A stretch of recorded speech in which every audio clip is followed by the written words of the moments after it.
लातूर मराठवाड्यात नव्हे तर महाराष्ट्रावर एक मोठा आघात झालेला आहे। ते दिल्लीत गेले होते, दिल्लीत प्रभावी नेतृत्व करण्याची क्षमता त्यांच्याकडे होती, तिन्ही भाषेवर प्रभुत्व होतं। मराठीत तर होतच होतं, पण दिल्लीमध्ये मी दिल्लीत असताना जेव्हा ते प्रश्नामध्ये प्रश्नकाळामध्ये उत्तर देत असत, हिंदी असो इंग्रजी असो, अत्यंत प्रभावीपणे संसदेमध्ये केंद्रीय मंत्री म्हणून ते काम करत असत।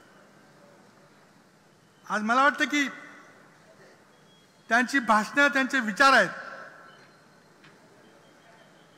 ते आपण जवळून घेऊन येणाऱ्या राजकीय परिस्थितीला सामोरं गेलं पाहिजे। मला तर आजही त्यांच्या विचाराची जी पेरणी आहे ती लोक विसरलेले नाहीत। नव्या पिढीचे लोक देखील त्यांची भाषणं आज यूट्यूबवर भाषणं ऐकतायत। बऱ्याच जणांनी मला आवर्जून सांगितलं, तुम्ही त्यांचं हे भाषण ऐकलं का, ते ऐकलं का?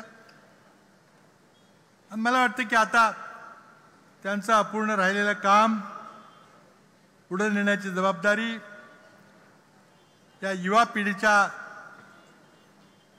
नेत्यांच्या हातात आहे।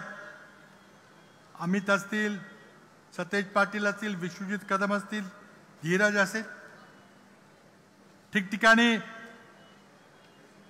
नवीन कार्यकर्ते, नवीन आमदार आहेत। एकमेकाला धीर देत आप या परिस्थितीला सामोरं गेलं पाहिजे। जनता विचाराशी बांधील आहे, त्यांना फक्त कोणीतरी नेतृत्व करणारा नेता पाहिजे, त्या विचाराची बांधील राहिलेला नेता पाहिजे। आणि विलासरावजींचे विचार आपल्याला निश्चितच या परिस्थितीमधून पुढे सामोरं जाण्याकरता ताकद देतील, शक्ती देतील। आता अमित आज अतिशय देखणा असा कार्यक्रम या ठिकाणी आयोजित केला।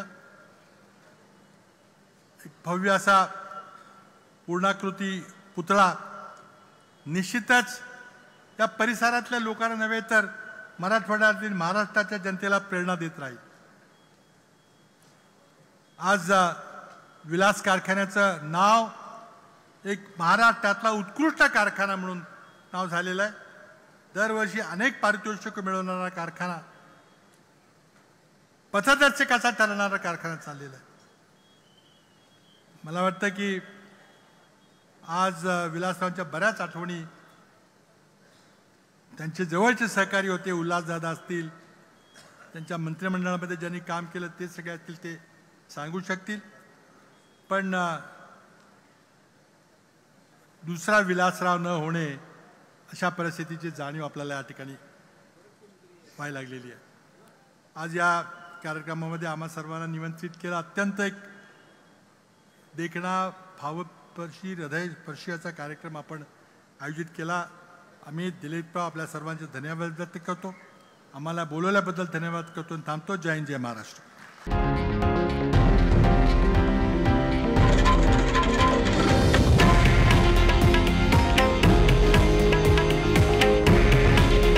हे आहे देशातील नंबर 1 न्यूज नेटवर्क आणि आपण पाहत आहात TV9 मराठी।